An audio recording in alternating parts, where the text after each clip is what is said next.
cordial bienvenida a nuestra reunión mensual académica.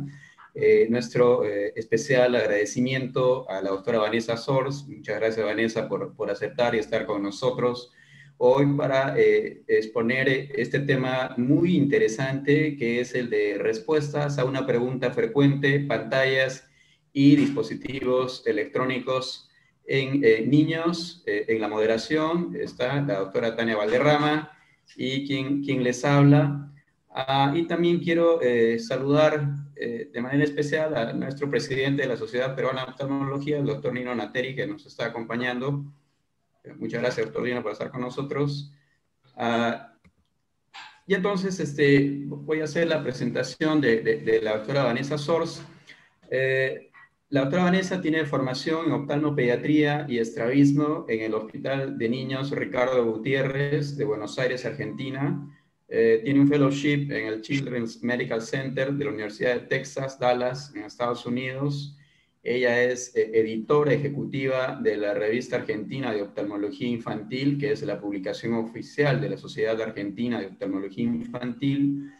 También es secretaria científica de la Asociación Enterriana de Oftalmología y es jefe del Servicio de Oftalmopediatría y Estrabismo en el Centro Integrado de Salud de Paraná, Entre Ríos. Bienvenida nuevamente, Vanessa, y puedes compartir tu pantalla, por favor, cuando voy a dejar de compartir. Buenas noches. Listo.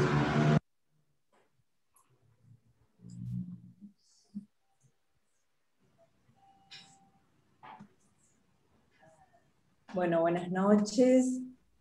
Quiero agradecer la presentación de Abel y la invitación a este capítulo de oftalmología pediátrica y estrabismo, y también quiero hacer extensivo el agradecimiento a la Sociedad Peruana de Oftalmología y a su presidente, que, como mencionó Abel, está presente en la reunión.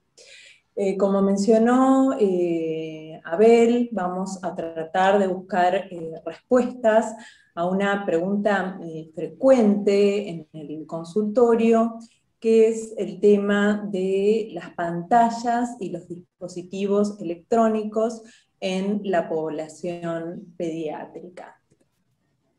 La tecnología, como sabemos todos, es la herramienta de hoy para aprender, comunicarnos, entretenernos y explorar el mundo.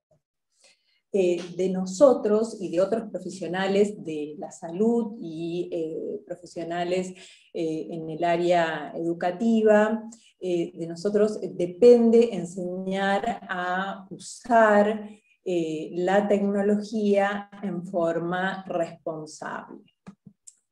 En el contexto en el que vivimos todos, en el contexto de la pandemia, el confinamiento de millones de niños y adolescentes ha traído como consecuencia mayor exposición a las pantallas, sumado al reemplazo de la actividad escolar presencial por plataformas online, las llamadas aulas virtuales.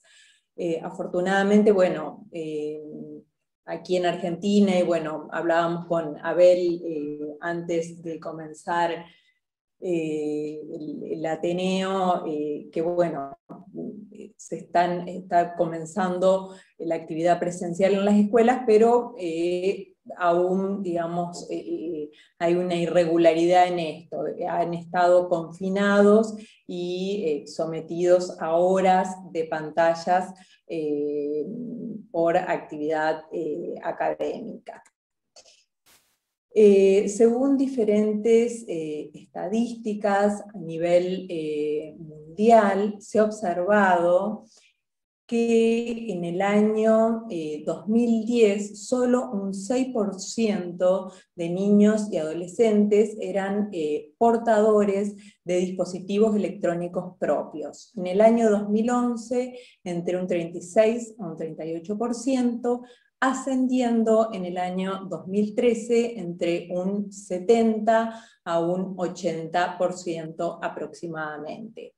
También se observó que entre el año 2011 a 2013 se triplicó el tiempo de exposición a las pantallas.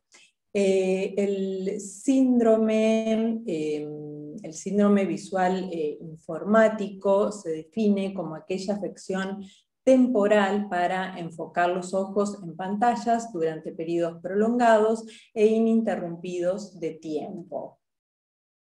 De acuerdo con el Instituto Nacional de Salud e Higiene Ocupacional, el síndrome visual informático afecta a cerca del 90% de las personas que pasan más de 3 horas al día frente a una computadora.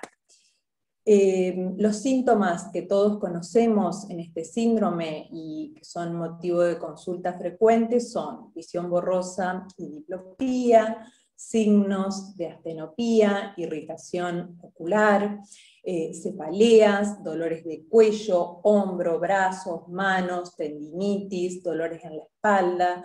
También se han reportado casos de náuseas, mareos y vértigos, y los síntomas característicos de sensación de arenilla, característico del ojo seco, que es frecuente de observar por el uso excesivo de pantallas. Hay determinadas condiciones que pueden ver agravadas pueden agravar esta sintomatología, como por ejemplo la iluminación inapropiada, principalmente la iluminación ambiental y la intensidad y el contraste de las pantallas. Lo que se trata de recomendar es de evitar el brillo excesivo de pantallas. También se verán agravados estos síntomas en aquellos pacientes usuarios de lentes de contactos y cuando nos desempeñemos en un ambiente en el cual haya flujo de aire en movimiento directo hacia nuestros ojos. En ambientes poco iluminados, voy a tratar de mover la barra superior, a ver si la puedo... A ver si puedo desplazar. Y ya continuamos. Bien, en ambientes poco iluminados vamos a necesitar menos brillo en las pantallas. La unidad de medida del brillo de las pantallas se mide en unidades nits, y esas unidades dependen de la luminosidad ambiental y no son extrapolables al tamaño de la pantalla. ¿Qué quiere decir esto? Por ejemplo, en una pantalla gigante, en un cine, vamos a necesitar menos unidades en nits porque la sala está oscura. Todo lo contrario ocurre en el caso de los smartphones o tablet, en la cual necesitamos un brillo mucho más intenso porque lo usaremos también en ambientes abiertos con mayor luminosidad.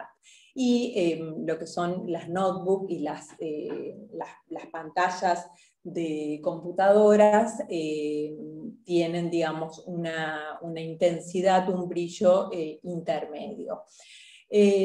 Actualmente los dispositivos modernos tienen ajustes automáticos de brillo, pero en algunas computadoras o en algunos dispositivos no muy modernos existen algunas aplicaciones, software y sensores de brillo para poder tratar de moderar la intensidad del brillo según la luz ambiental.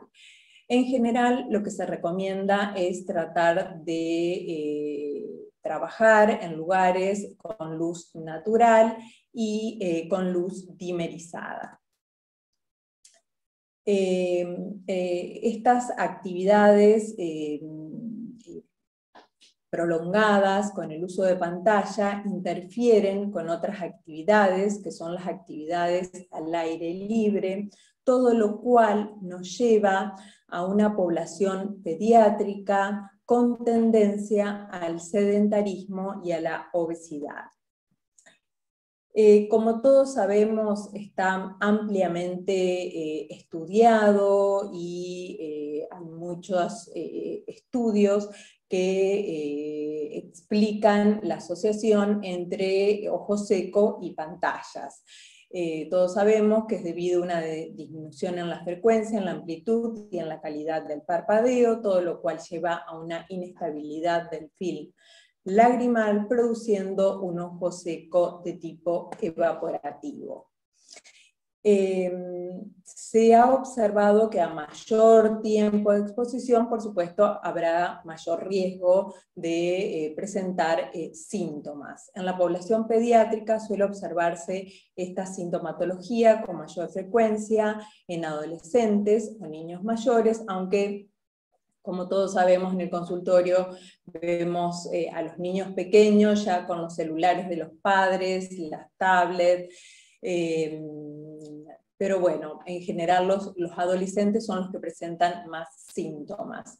Estos síntomas por los cuales consultan muchas veces son subestimados y atribuidos a alergias o a tics. Por lo tanto, debemos hacer un buen examen oftalmológico, evaluando las condiciones de la córnea y del film lagrimal. Este estudio de Moon y colaboradores estudió 916 niños y encontró una asociación elevada entre el uso de smartphone y ojo seco. Ellos encontraron que las actividades al aire libre representaban un factor protector. Observaron más síntomas en adolescentes de ciudad comparado con adolescentes que viven en zonas rurales.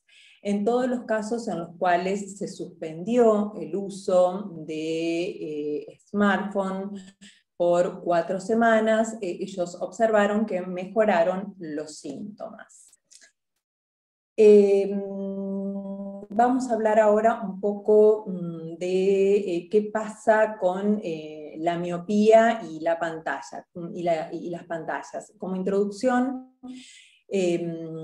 sabemos que la miopía ha ido en aumento y a nivel mundial, estos son porcentajes aproximados según diferentes trabajos y estadísticas, y más de un 80% de estudiantes universitarios en áreas urbanizadas en Asia Oriental presentan miopía, alrededor de un 50% se reporta en Europa, y en Latinoamérica hay valores muy variables, como verán, entre 0,5 a 30% aproximadamente. Por lo tanto, en relación a la miopía sabemos que existen factores de riesgo y factores protectores claramente descritos. Los factores de riesgo que llevan a un desarrollo o a una progresión de la miopía, más allá del uso o no de dispositivos electrónicos, esos factores consideramos factores de riesgo a las tareas que realizamos de cerca, menos de 30 centímetros y por tiempo prolongado. Factor protector, como sabemos, las actividades al aire libre. En cuanto al uso de pantallas y miopías, hay muchos estudios y vamos a leer estudios en los cuales vamos a encontrar que hay una clara asociación en el tiempo de exposición y el desencadenamiento y la progresión de las miopías, y otros que lo ponen en duda. Se realizó un estudio en la ciudad de Rotterdam, en donde se estudiaron más de 5.000 niños, y se estudió el impacto del uso de computadoras en ellos. Lo que se observó que el uso de las mismas, especialmente a edad temprana, presenta moderada asociación con miopía, sobre todo en aquellos que realizan tareas de cerca y por tiempo prolongado. Este otro trabajo, que es conocido como Proyecto Zoom, Seguimiento Universidad de Navarra, lo que realizó es una encuesta vía mail a más de 17.000 universitarios graduados, y ellos llegaron a la conclusión que la exposición a computadoras se asocia al desarrollo y progresión de la miopía, si bien en el trabajo ellos admitieron que hubo limitaciones metodológicas. Este trabajo de Lanka y colaboradores lo que hizo es una revisión sistemática sobre 15 publicaciones, en donde estaban incluidos en estas 15 publicaciones aproximadamente 50.000 niños entre 3 y 19 años, y ellos encontraron que de estas 15 publicaciones, en 7 estudios encontraron asociación entre el tiempo de exposición a pantallas y riesgo de desarrollo o progresión de miopía. Pero en el resto de los estudios no encontraron asociación.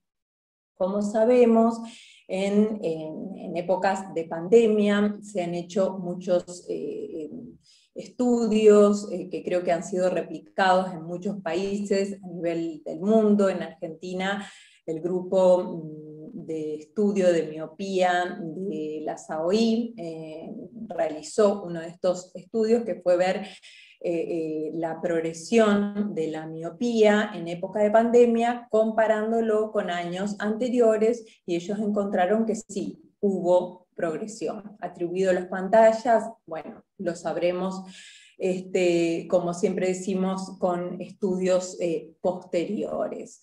Pero creo que la pandemia en esto ha sido como un laboratorio de estudio en donde quedaron encerrados los pacientes, y de ahí se sacaron estos resultados que informaron que sí hubo progresión, y como sabemos, todos los adolescentes y los niños estuvieron con una gran exposición a las pantallas. En cuanto a la relación entre estrabismo y pantallas, se han descrito diferentes tipos de estrabismos que podrían estar ocasionados por el uso de pantallas. Entre ellos, la esotropia comitante aguda adquirida, algunas heteroforias o descompensaciones de las mismas, microtropias, exotropias del tipo insuficiencia de convergencia y espasmos de acomodación. En este reporte de casos, en donde se estudiaron 3 niños de diferentes edades, los cuales consultaron por diplopía aguda y desviaciones variables e intermitentes con visión borrosa, presentaban una refracción entre -4 y -8, pero al realizar la refracción bajo cicloplegia se observó una hipermetropía leve. Todos estos pacientes tenían el antecedente de haber usado en forma excesiva más de 4 horas por día smartphone. Por lo tanto, en estos pacientes se llegó al diagnóstico de espasmo de la acomodación. ¿Cómo lo trataron ellos? Con ciclopentolato, en algunos casos indicaron esféricos positivos, se suspendió el uso de teléfonos celulares y para tratar de mejorar la fotofobia por el efecto del ciclopentolato, se indicaron anteojos gafas fotocromáticas. Todos sabemos cómo es el mecanismo del espasmo acomodativo. Las tareas de cercas producen un gran estímulo con contracción del músculo ciliar y trae aparejado todos los cambios a nivel del aparato de acomodación, produciendo estos espasmos acomodativos que lo que van a generar es una miopía de tipo ficticia. Este estudio lo que hizo es estudiar la asociación del uso de teléfonos celulares y la aparición de esotropia comitante aguda adquirida. Se estudiaron 12 adolescentes, los cuales tenían como antecedente uso excesivo, más de 4 horas por día de celulares, y mínimo 4 meses a una distancia menor de 30 centímetros. En estos pacientes lo que se hizo es, se suspendió el uso de celulares y en todos los casos al mes se observó una reducción en el ángulo de la esotropia. De estos 12 pacientes, solamente 3 pacientes que, si bien disminuyeron su ángulo de esotropia, necesitaron cirugía. Este es un trabajo que realizó la doctora Fernanda Krieger de Brasil, en donde estudió el uso excesivo de teléfonos móviles y asociados a trastornos oculomotores en niños y adolescentes. Podrán ver cuáles fueron los motivos de consulta, dificultades visuales, confusión de imágenes, diplopía. Los pacientes habían estado expuestos a teléfonos celulares por más de 1 a 2 horas y en forma continua por más de 30 minutos. En todos los pacientes se solicitó que se suspenda el uso de celulares, pero no hubo un buen cumplimiento de esta indicación. Ellos encontraron esotropias en 10 pacientes y dentro de las esotropias encontraron esotropia intermitente, microtropia y esotropia de cerca con relación CA sobre A elevado, y en 2 pacientes exotropia intermitente del tipo insuficiencia de convergencia. Dentro del tratamiento, que ya mencionamos, disminuir el uso de celulares, que no fue muy bien aceptado. También, bueno, se realizaron las correcciones que fueron ópticas que fueron necesarias, en algunos casos necesitaron prismas, cirugías y ejercicios ortópticos. Cuando la magnitud de la desviación sobrepasa la capacidad funcional, los trastornos del sistema oculomotor aparecen. Y ellos concluyen diciendo y a través de los datos de este estudio sugieren que hay una asociación entre el uso excesivo de teléfonos celulares en niños y adolescentes y el desequilibrio del sistema oculomotor, probablemente como factor desencadenante en individuos susceptibles o predispuestos. Este es un trabajo, un reporte de casos de la doctora Marcela Bordaberry, también de Brasil, la cual utilizó toxina botulínica para tratar esotropia comitante aguda en jóvenes usuarios intensivos de smartphone, y ella obtuvo buenos resultados con el uso de la toxina. ¿Qué pasa con el tema de la luz azul? Como sabemos, es un tema que está en estudio y es bastante controvertido.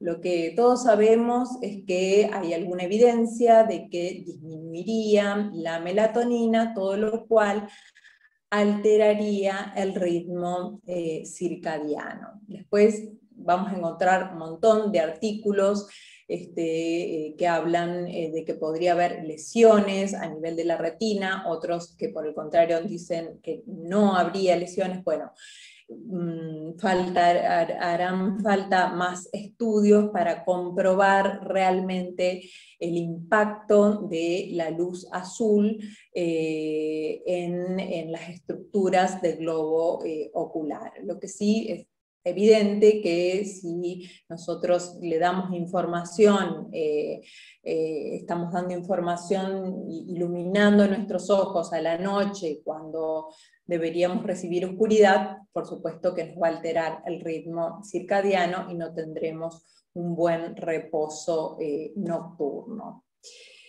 ¿Qué recomendaciones podemos dar? Bueno, acá yo me comienzo a enderezar un poco, porque bueno, las recomendaciones son, primero, la altura de nuestros ojos debería estar a nivel del borde superior, estoy indicando acá el borde superior de mi notebook, y tratar de respetar todas estas posiciones que podemos observar en la imagen de la derecha, y tratar de evitar la calavera y el esqueleto de la izquierda, que está haciendo un mal uso con todas las consecuencias que ello atraerá más allá de la parte ocular.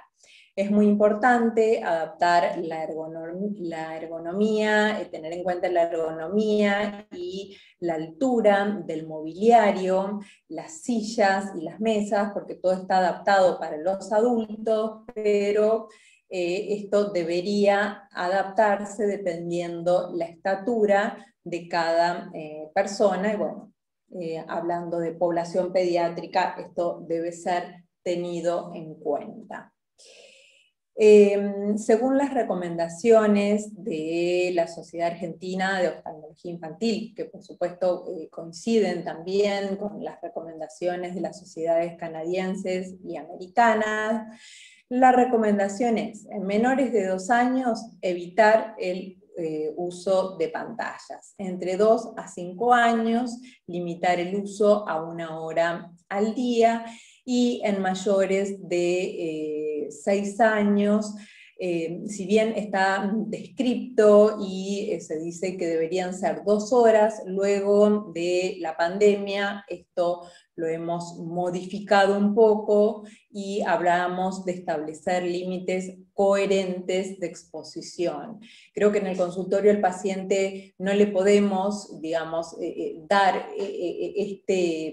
esta cartilla y decir, dar no uso de pantallas 1 hora y 2 horas, porque esto no es la realidad. El mensaje debe ser otro. sino alternar digamos, el uso de dispositivos y hacerlo cuando es necesario, y alternar con actividades al aire libre, como veremos más adelante. Tratar de dar mensajes prácticos. Estos son, digamos, lineamientos que si se respetan sería buenísimo, pero en la realidad es muy difícil de cumplir. ¿Qué reglas tenemos? Bueno, la regla famosa del 20-20-20, de tratar de descansar cada 20 minutos, unos segundos, y sobre todo mirar a lo lejos, y tratar de parpadear y hacer descansos. Por lo tanto, el uso excesivo puede producir daño ocular en los niños. Como sabemos, la disminución en la frecuencia y la calidad del parpadeo producen ojo seco. Eso está claramente documentado. En cuanto a las miopías, lo que podemos transmitir a nuestros pacientes es que el uso prolongado de la visión cercana podría favorecer el desarrollo de miopías en niños con predisposición.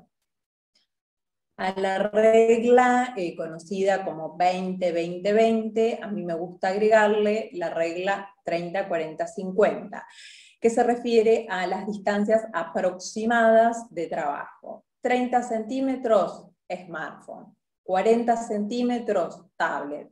50 a 70 centímetros, las pantallas de notebook o computadoras. A la hora de dormir, ¿cuál es la recomendación? Deberíamos tratar de evitar pantallas 2 horas antes de dormir, y es muy útil utilizar en los dispositivos el modo nocturno. Esto, como hablamos previamente, nos va avisando que se está haciendo de noche, y nos lleva a que nuestro sistema nervioso se vaya preparando para el descanso necesario. La era, la era digital no es mejor ni peor, es distinta. En lo posible, los padres deberían estar presentes o monitorizar el uso de dispositivos electrónicos en sus hijos, y tratar de buscar otras opciones de entretenimiento, y siempre tratando de estimular la imaginación y la creatividad. Por lo tanto, menos horas de pantallas, más actividades al aire libre. La mejor preparación para el mundo online es el mundo offline. Muchas gracias. Antes de comenzar con las preguntas, con lo que quieran consultar, dudas, aportes, quería invitarlos, como mencionó Abel, soy coeditora con el doctor Prieto Díaz de la RAOI, que es la Revista Argentina de Oftalmología Infantil, la publicación oficial de la Sociedad Argentina de Oftalmología Infantil. Este año es el segundo volumen, y en junio se publicará el volumen 2, número 2, y los invitamos a todos los interesados que quieran leerla. Para ello nos pueden escribir a nuestro mail, que aquí pueden observar. Si quieren recibir la revista, nos escriben, y los ingresamos como como suscriptores de la revista, y también aceptamos trabajos libres, reportes de casos, fotografías científicas y carta de lectores. Quiero resaltar que el primer número de la revista fue en el año 2020, en el mes de marzo, y nuestro segundo número, nuestra primer carta de lectores, fue la del doctor Abel Flores, que recibimos con mucha alegría, porque bueno, era nuestro primer número, era nuestro lanzamiento, y recibir desde Perú la carta de él fue muy gratificante, y aparte hizo un gran aporte sobre cataratas y lente intraocular. Muy bien, muchas gracias. Bueno, aquí les muestro, les estoy hablando desde Argentina, siempre se relaciona con Buenos Aires. Yo vivo en una ciudad que se llama Paraná, Entre Ríos, y esta es nuestra catedral. Muchas gracias. Muchas gracias, Vanessa, por tu magnífica presentación. Y seguramente me van a plantear muchas interrogantes, para lo cual vamos a ceder la palabra a Tania para que coordine las preguntas por resolver. Vanessa, felicitaciones como siempre, magistral de presentación, y un tema que está pues ahorita de moda, ¿no? Porque con pandemia a nivel global todos los niños se han replegado a sus domicilios y están haciendo clases virtuales. Y es una de los papás, y que en la consulta siempre nos están preguntando, ¿no? ¿Qué es lo que tienen que hacer con sus niños y eso? En el chat veo unas preguntas como esta, ¿no? El uso de filtros como el Blue Protect, los filtros amarillos, los filtros antirreflejos. ¿Tú qué opinión tienes? ¿Tienen un beneficio? ¿Qué opinas tú de eso, En Vanessa? realidad, en cuanto al antirreflex, yo creo que todos vamos a coincidir que siempre lo recomendamos hace mucho tiempo, más allá de la era digital que estamos viviendo en este momento tan intensiva. En cuanto a los filtros, a los bloqueadores o filtros azules, es un tema aún bastante controvertido. Yo mencioné algo, la verdad que leí bastantes artículos y hay información, algunos hablan a favor, en contra. Así que en realidad cuando a mí me preguntan en la consulta, yo, o sea, al no haber todavía una evidencia claramente científica y estudios a largo plazo, si tienen que invertir en un filtro azul, el cual no estamos seguros si va a haber una protección, no lo recomiendo con frecuencia. O sea, no estoy a favor ni en contra, pero creo que tenemos que ser un poco cautos porque necesitamos más trabajos y más evidencias de si realmente estos filtros azules nos ayudan a proteger, o si hay daños, porque se han descrito daños a nivel de la retina y hay trabajos que dicen que no, que esto no ocurriría. Lo que sí está claro es que la intensidad de la luz, esa luz azul a la noche, nos altera el ritmo circadiano, y bueno, ahí sí podría ser útil. También, bueno, he estado leyendo los últimos artículos antes de esta presentación, y hablaban que también al haber una evidencia que esta luz azul disminuiría los valores de melatonina, también si lo utilizamos durante el día estaríamos un poco dormidos. Hay muchos artículos y es algo bastante controvertido. Muchas gracias. Hay otra pregunta en la que si tú tienes niños menores de 6 años, ¿recomiendas el uso de lunas fotocromáticas? Y si tiene que ver la marca del fotocromático para prescribirlo. En realidad, sí, por supuesto que recomiendo anteojos de protección fotocromática. Como sabemos, el daño a nivel de la retina, de la mácula, eso sí está ampliamente descrito de los rayos ultravioletas y nos tenemos que cuidar desde los primeros meses de vida. Cuando podamos poner un anteojo fotocromático, una gafa fotocromática, lo haremos. No recomiendo una marca en especial, sí recomiendo ópticas serias que puedan recomendar los filtros adecuados y dependiendo qué necesidad tiene ese paciente, porque queremos, ¿para qué lo va a necesitar? ¿Va a ir a la playa? ¿Tiene fotofobia? ¿Va a ir a esquiar? Hay diferentes, como sabemos, graduaciones también, por llamarlo de alguna manera, en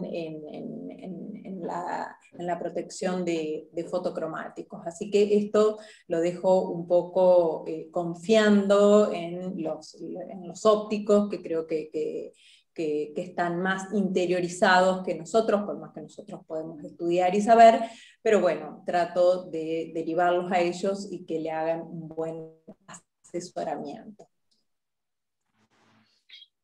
Y sobre el uso de ejercicios ortópticos, tú mencionabas que se recomendaba ejercicios ortópticos en pacientes con esotropia, ¿no? Según secundaria el uso de equipos electrónicos.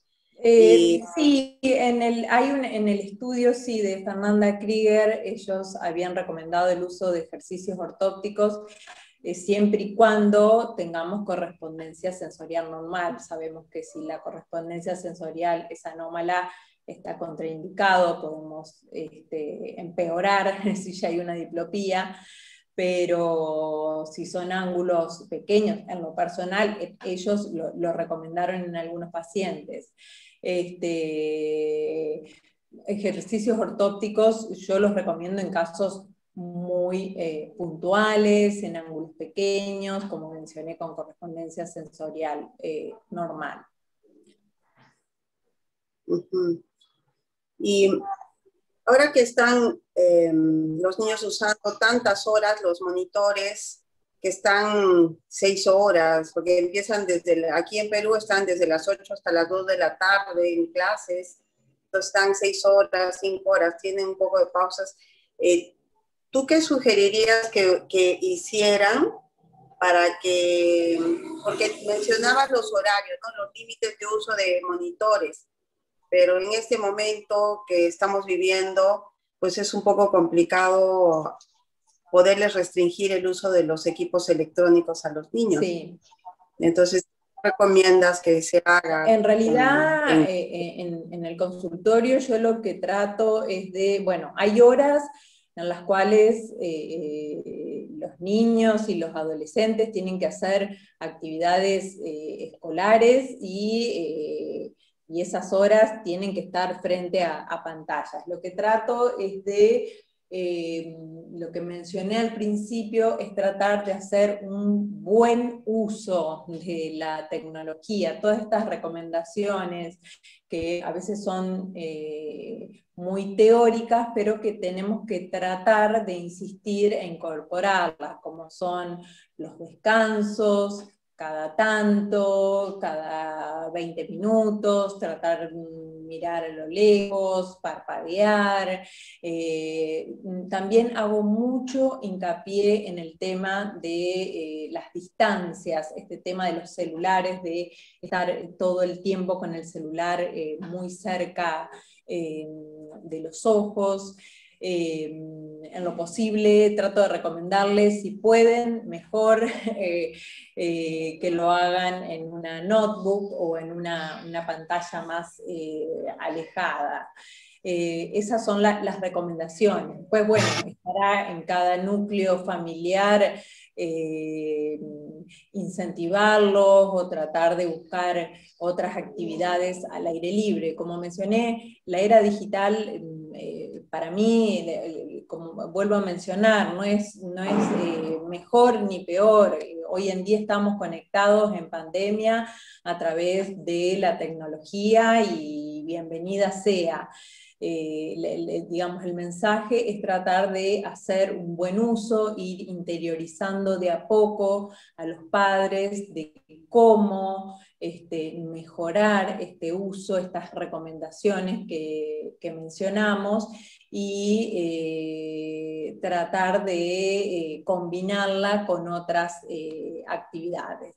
Yo sé que no es fácil, que no es algo práctico, pero bueno, yo me detengo en la consulta varios minutos tratando de explicarles, porque en mi consultorio tengo estos carteles de no usar 2 horas, y bueno, entonces los padres los empiezan a retar y a decirle a los pacientes, mirá, vos estás más de 2 horas, y bueno, entonces ahí yo empiezo a intervenir y a poner un poco, digamos, no sé si de paños fríos, pero no dar la razón ni al padre ni a la madre, sino estar en el medio y tratar de consensuar y dar pautas que nos ayuden, o sea, irse con, como mencioné, con la idea de no más de 2 horas, es imposible. Esto lo tenemos que ir modificando. A veces yo pienso, cuando se ha comenzado con el televisor en aquellas épocas, que habrá sido terrible, habrá sido no mires la tele, o la pregunta que hoy en día nos hacen, mi bebé mira la tele, eso le va a hacer daño. Bueno, yo siempre les respondo lo mismo, les digo, traten que no miren temporadas o novelas muy extensas. No, por supuesto, o sea, todo tiene una lógica. Ese es el mensaje que trato de transmitirle, no números rígidos que no son útiles. Sí sirven para, bueno, protocolizar, pero en la práctica creo que tenemos que ser un poco más maleables. Y sobre el uso de lentes con filtro azul o antirreflex en niños que no tengan vicios de refracción, porque vienen los papás y el niño es hemétrope y dicen, pero yo quiero que le ponga un lente porque está muchas horas en la computadora. ¿Tú lo recomiendas? No lo recomiendo. A lo sumo podré dar una corrección neutra con un antirreflex y nada más. Uh-huh. Y entonces tú recomiendas más que se utilicen el antirreflex. Sí, no porque esté comprobado, digamos, sabemos que el antirreflex nos ayudan a que las imágenes, o sea, está ampliamente descrito, digamos, el confort que nos da el antirreflex. El tema, vuelvo a repetir, de los filtros azules es algo controvertido. Por eso, en mi opinión, soy un poco cauta en esto y prefiero esperar. No estoy ni a favor ni en contra, no digo no filtros azules o sí filtros azules, pero creo que necesitamos más evidencias de cuál es la protección que nos otorgan. Por eso, para prescribir un anteojo y realmente dar un anteojo, o sea, cuando yo receto, tengo que estar segura de lo que estoy indicando. Y si no tengo la certeza, prefiero esperar. Y sobre el uso de protectores de pantalla, los monitores que les pongan las pantallas, ¿eso Sí, tú lo protectores recomiendas? de pantalla, sí, se pueden utilizar. Muy bien. A la doctora Paloma Urueta hizo un comentario felicitándote por tu magnífica exposición y ella menciona que en la humanidad ha estado expuesta a la luz azul desde el inicio de los tiempos. Los filtros azules no son equivalentes a ver las pantallas protegidos de los ojos. Acá el asunto es la exposición a la luz azul a deshoras fisiológicamente hablando. En las noches hace daño, provoca trastornos del sueño y se ha relacionado con TDAH y con obesidad inclusive.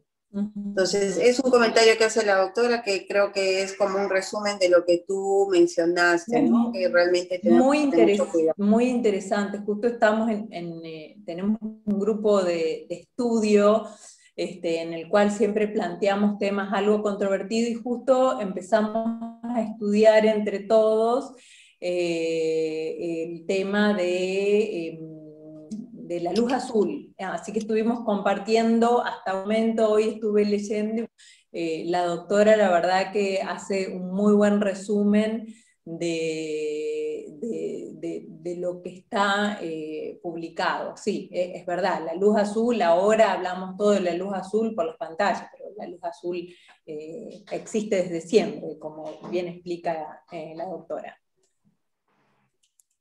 Perfecto. No hay más preguntas. Realmente ha sido una exposición magistral. Te agradecemos muchísimo por esta magnífica presentación y le dejo la palabra a nuestro querido presidente, al doctor Abel Flores. Sí, muchas gracias nuevamente, Vanessa, por tu magnífica presentación. Realmente este es un tema, diríamos, del día a día, como perfectamente lo has explicado. Los papás siempre preguntan qué hacer. Hay una preocupación creciente respecto, diríamos, a las consecuencias del excesivo uso de estas pantallas, y no solo en los niños, diríamos, en edad escolar, sino también los preescolares. Entonces es importante tener todo este conocimiento para poder explicar y no generar tampoco, diríamos, miedo, ¿no? Porque eso diríamos, como tú bien lo estableces, faltan algunos estudios para tener claro, diríamos, el daño real que podrían producir. Así que magnífica. No sé si alguien desea hacer algún comentario o alguna pregunta.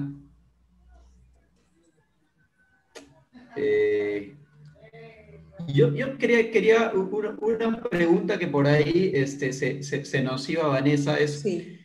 Cuando tratas este síndrome visual informático en los niños, ¿sueles prescribir lubricantes, lágrimas artificiales, o fundamentalmente recomiendas incrementar la frecuencia del En parpadeo? realidad voy paso a paso.